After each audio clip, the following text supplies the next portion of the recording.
Coucou les Miss, comment allez-vous? J'espère que très bien.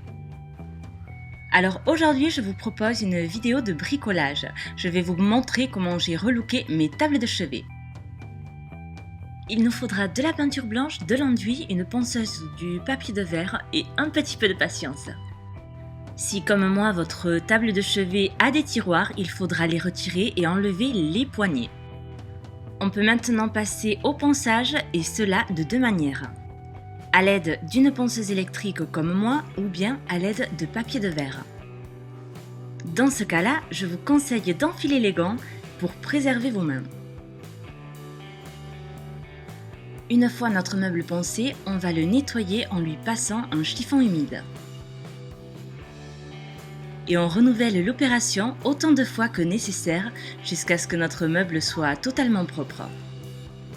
Une fois notre meuble sec, on peut passer à l'étape suivante et celle-ci consiste à peindre notre chevet avec une première sous-couche d'enduit réservée à cet usage.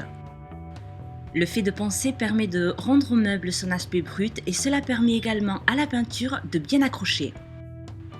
Sans cette opération, la peinture glisserait sur le meuble et le rendu ne serait pas si net. Et cette sous-couche permet également d'éviter que la peinture ne s'écaille avec le temps.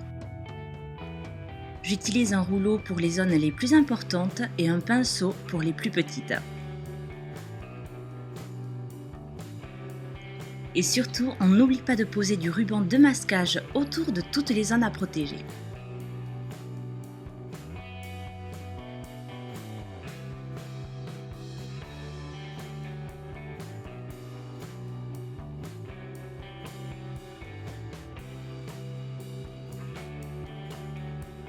Après en avoir terminé avec notre sous-couche, il va falloir attendre à peu près entre 6 et 8 heures pour obtenir un bon séchage.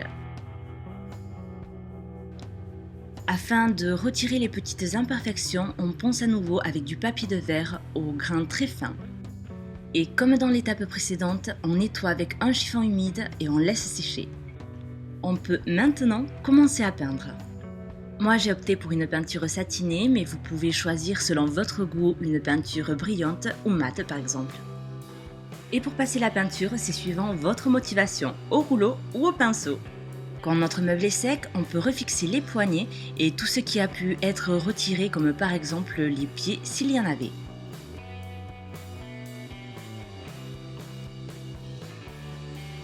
On humidifie un petit peu le ruban de masquage pour le retirer plus facilement. Et voilà, notre meuble qui avait pris un petit coup de vieux et dont on était fatigué a laissé place à un nouveau chevet flamant neuf. Il ne reste plus qu'à le revêtir de ses compléments. Vous avez vu, c'est très facile. De plus, j'ai utilisé des produits que l'on peut trouver sans problème dans n'importe quel magasin de bricolage à des prix très accessibles. J'espère que cette vidéo vous sera d'une certaine utilité ou du moins vous donnera des idées. À très bientôt et gros bisous!